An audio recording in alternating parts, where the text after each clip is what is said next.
Hi, Jakob Stief here, the long-haired freaky dude. Today I'm going to review yet another Grecian play about the corrupt and pitiful Tantalus family. Orestes, by Euripides, translated into Inglesioso by Edward P. Coleridge. I think for me this has got to be one of the most philosophically useful Greek tragedies that I have read. Actually, I read all of the Greek tragedies, and, that still stands. I think this is one of the most philosophically beneficial.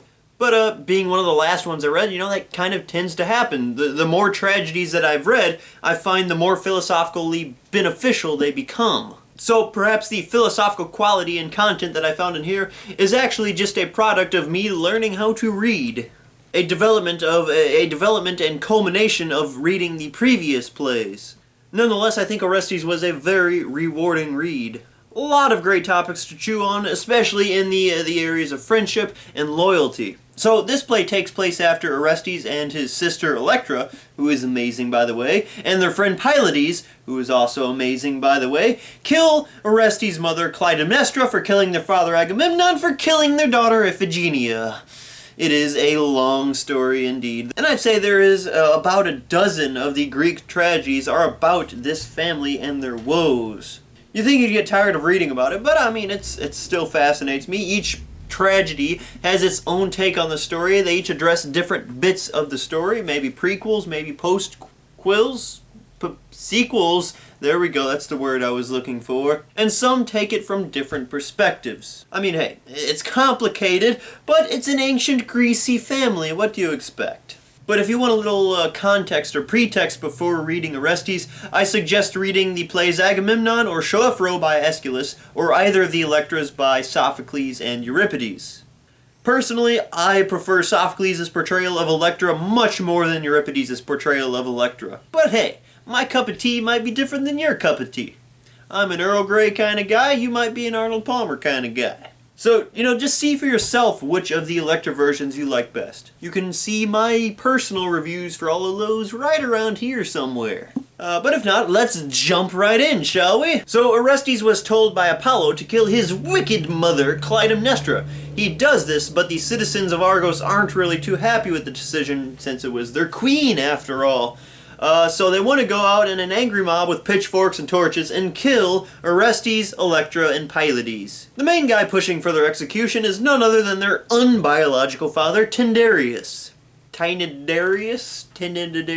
I don't know. I haven't studied Greek yet. I will in a few months once I go off to college, but I haven't yet, so I have no idea how the heck to pronounce any of these names, so I apologize for any butchering. Meanwhile, King Menelaus and his trifling hoe wife Helen make it back to Argos. Helen is the sister of Clytemnestra and is perhaps an even bigger twit than her. I mean, it's hard to be even more of a horrible person than Clytemnestra, but I think Helen somehow takes the cake. At least these representations of her in these ancient Greek tragedies. I mean, Menelaus just spent 10 years fighting for this chick because she went to go cheat off with someone in Troy, and then he finally gets her after 10 years, and she's just like, nah. Unless you want to go with the story that Helen was actually a captive slave in Egypt during the time of the Trojan War, and she was never actually in Troy during any of this, and she never actually cheated. In which case, she's not that bad, in which case I would feel sympathy for her. But this Helen, the Helen in this play, she's just not the one. It's not the Egypt one, okay? It's not the captive slave Helen. This is the cheating hoe Helen. Oh man, the Helen in this play. Let me just say, there was a Rolling Stones song written just about the type of people like Helen. You get the gist. So Helen has come to give libation and grievance to her dead sister, and she has cut off her hair to put on Clytemnestra's grave, as is the Pelasgi custom for grieving the dead. I don't know, I just find it interesting. You see this act of cutting off a lock of hair so much in ancient Greek literature. And usually it's connotated with a very serious, very sad time. It was kind of like their way of weeping, cutting off their hair. Not all of their hair, but just a few locks of their hair. It was their way of acknowledging the dead and being sad for them. I mean, literally every single time where I've experienced hair cutting in ancient Greek literature, it's been a very sad, very serious moment in the play. But Helen, of course, as Electra remarks, Did you mark how she cut off her hair only at the ends, carefully, to preserve her beauty? I agree with Helen that haircuts are a sucky thing. I will be the first to acknowledge that. But when the custom for grievance is to cut your hair, well, not doing so shows an utter lack of respect for the dead person. That's probably comparable in our time to wearing a casual t-shirt and flip-flops to a funeral so that you don't have to dress up. It's bad, okay? It's just not right. When Electra's dad Agamemnon died, Electra and Orestes lopped off a huge, juicy lock.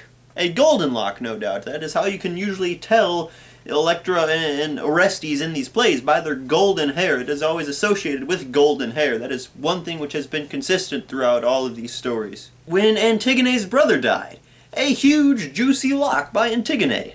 The examples go on and on, so that one phrase by Electra really just shows how horrible of a person Helen is, especially whenever you look at the context of the Greeks during this time. Whenever you look at how important this was, it can really give you a sense about how just ugly Helen was inside. And this sets an emotional stage for future events in the play. Orestes, on the other hand, is suffering from insanity and matricidal hangover, probably no thanks to the Euripides. At last he wakes from this sleeping, this sort of coma that he's been induced in for the grief of killing his mother. I mean, she was a horrible person, but I mean, it's no easy feat mentally to kill your mother. But whenever he does awake from it, he has this really great quote about sleep. I love it. Sweet charm of sleep, savior in sickness, how dear to me thy coming was, how needed, all hail majestic power, oblivion of woe. Sleep, the oblivion of woe. It's just perfect. Sleep heals many, many wounds.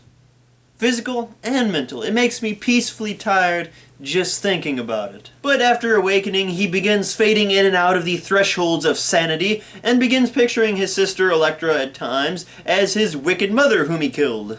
But that aside, they are about to be murdered by an angry mob, so he needs to really pull his crap together and start figuring out a way how to get out of this. Menelaus enters the stage, so Orestes plans to sway him. I mean, Menelaus is the king after all, so I mean, he kind of has some power over the mob. But Tyndareus, the father of Clytemnestra and the leader of the mob, also enters the stage to join in this happy and productive discussion. So Menelaus has each give their case so that he can decide which side to choose. At least Menelaus wants to, listen to both sides. He's more methodical, at least in this play, than I've seen in other plays. Menelaus is usually does stuff on a whim.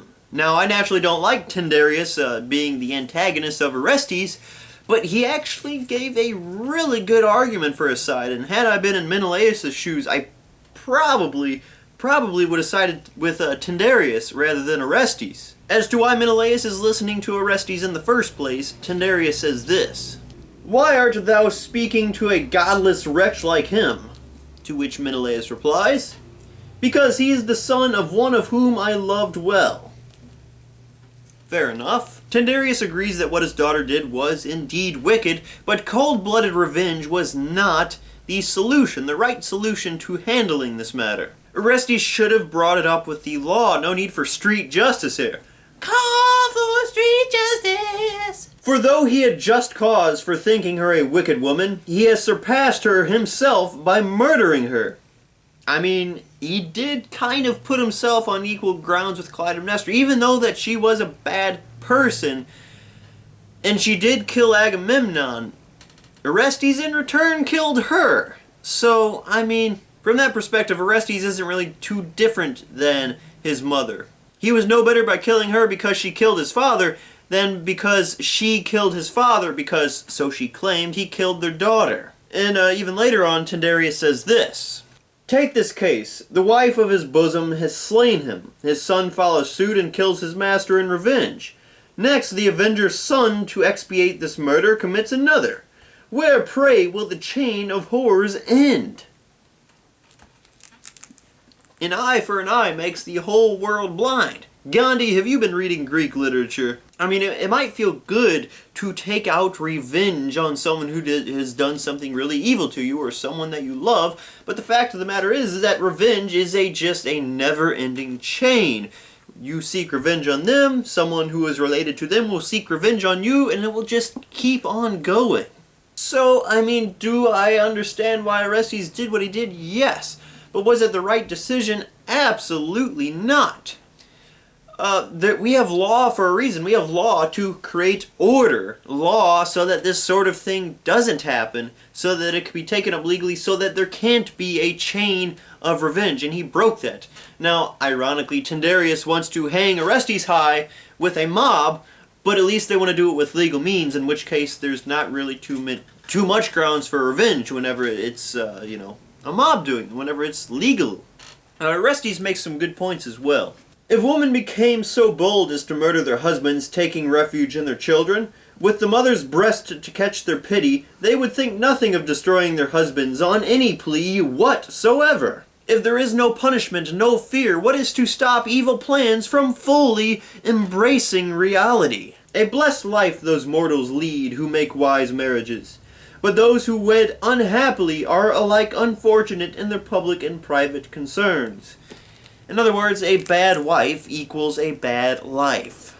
He's simply reflecting on the precarious nature of marriage, at least according to their customs. So even though my sympathies lie with Orestes, I am going to have to side with Tyndareus on this. I don't think his heart is in the right place, but he gave the best argument and the best solution for handling this. If we simply acted on revenge anytime something bad happened to us instead of taking it up with the law, where would the chaos end? Now, do I think Orestes should have been killed for what he did? No, not necessarily, but I do think there needs to be some repercussions. He can't get away scot-free. Something which I have struggled with thinking about is, can we really fight evil with evil? I will admit that after thinking about this for a very long time, I used to think that we can't fight evil with evil at all in any case.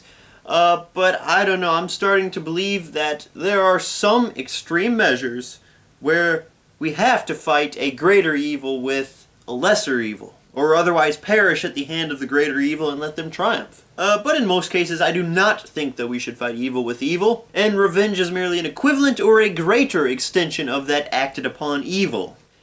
In the end, Menelaus decides to side with Orestes, but refuses to fight with force against Tyndareus. He thinks it's best to fight with words, which, considering it's Menelaus, is surprising. It's admirable, but it's surprising. Our hopes now rest on this, the chance of prevailing and persuasion. The only problem, Menelaus' strategy for persuasion. For when the people fall into fury and their rage is still fresh, they are hard to appease as a fierce fire is to quench. But if you gently slacken your hold and yield a little to their tension, cautiously watching your opportunity, they may possibly exhaust their fit. And then as soon as they have spent their rage, thou mayest obtain whatever thou wilt from them without any trouble. For they have a natural sense of pity, and a hot temper too, an invaluable quality if you watch it closely. So it must be by cleverness, and not by force of superior numbers, I frankly tell thee, that I must save these. This goes, again, back to that fighting evil with evil thing. Menelaus, he wants to fight this evil of Tyndareus, the mob, wanting to kill Orestes with good, with words. Words are good. Words are a good way to fight an evil. The problem is that fighting an evil with words takes a tremendous amount of effort and a tremendous amount of time. And whenever this evil is still fresh, whenever the emotions and the anger are still there, words are not going to have any effect on the person or the mob whatsoever.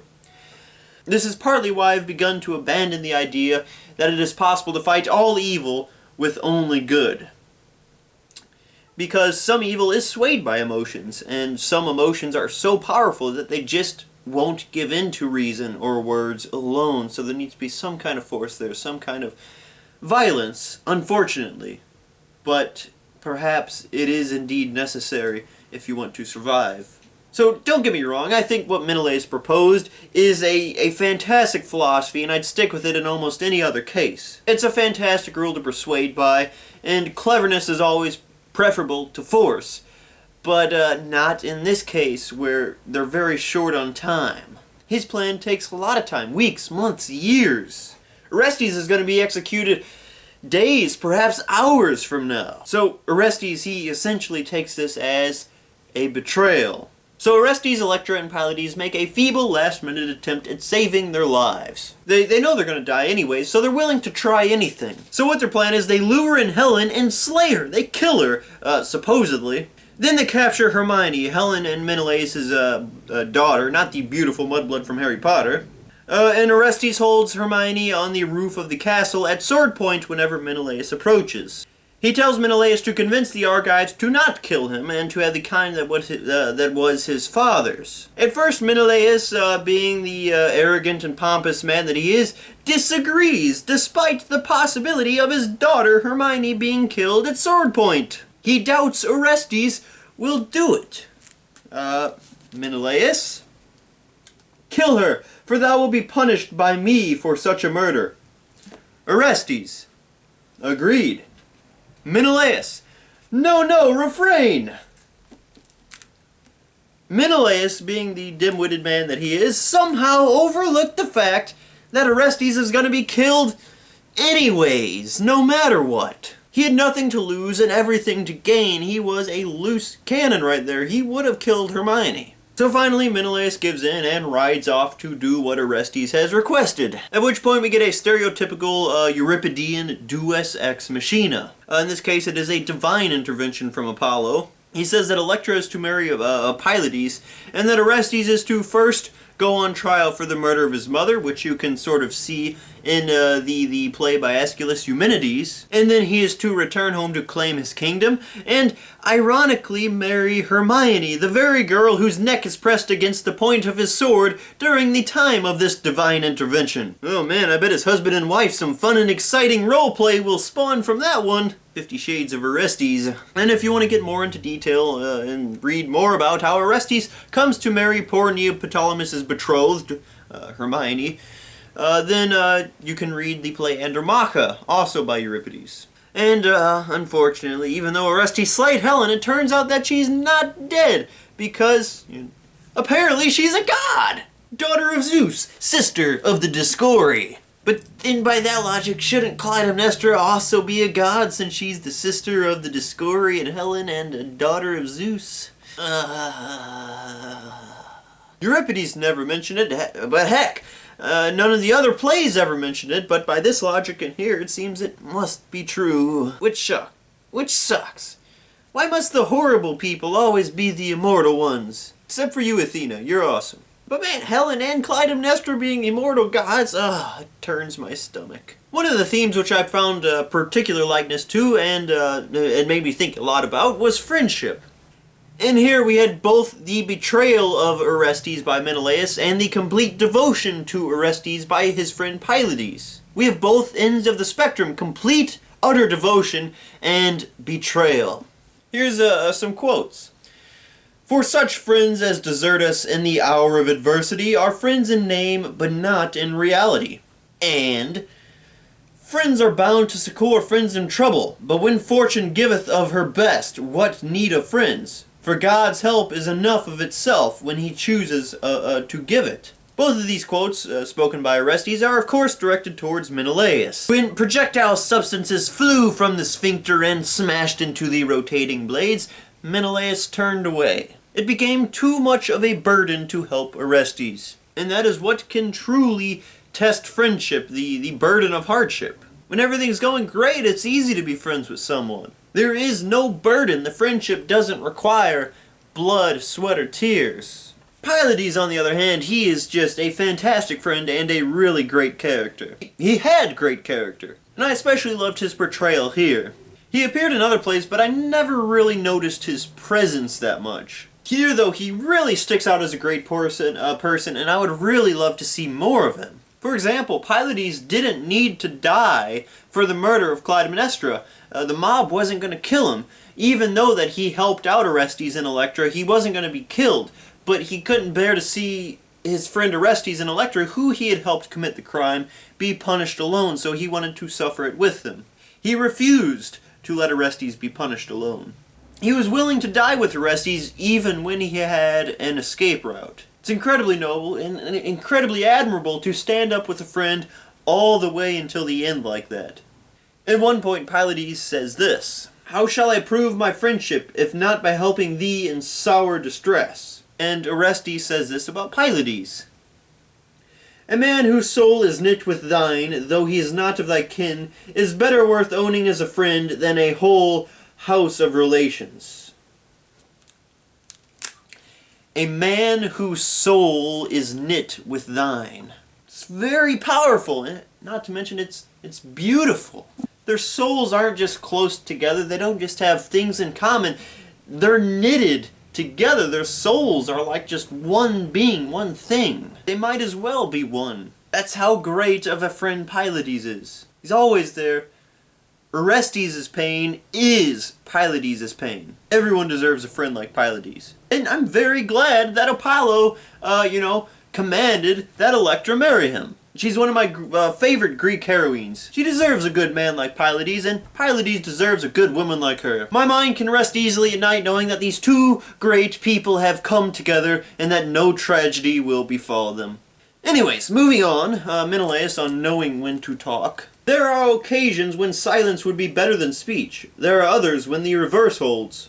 You have to be good at judging when to molest people's ears with the air vibrations of your tongue and when to just keep your mouth shut. There are times for both. And yes, silence can be an incredibly powerful tool when giving a speech. It builds tension. And finally, a terrible thing is the mob when it has villains to lead it.